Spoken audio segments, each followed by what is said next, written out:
نورالله ترین چې د جیل نه راخلاص اوس د مورنۍ ژبې د پښتون عوامي پارټۍ په خپله باندې یو پروګرام منعقد کړی و پریس کلب باندې.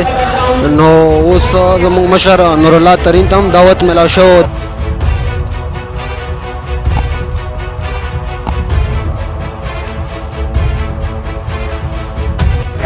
څنګه چې تاسو ته معلومه ده نن 21 فروري ده په ټوله دنیا کې دا ورځ د مورنۍ د ژبو په حواله لمانځل کېږي.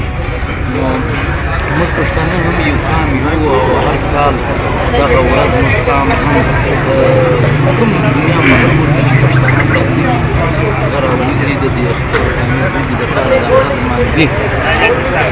او دا نو خپل کان ته هم دا تاثیر ورکوو، خپل روان نسل ته هم دا تاثیر ورکوو چې زموږ ژبه پښتو ډېره تاریخي ژبه ده، زموږ د زرګونو کالو زړه قدیمه ژبه ده.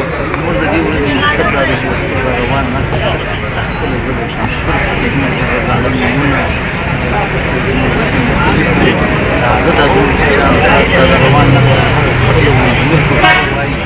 موږ دا کوشش کوو چې موږ خپل قام ځوانان باندې دا غږ چې موږ پکار دي چې پښتو ووایو، پښتو ولیکو، پښتو ولولو. نو د دا پیغام په حواله دا د نن ورځ لمانځلو هم د هغه پیغام وي چې موږ یې خپل قام ته ډېره مننه.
Seydi,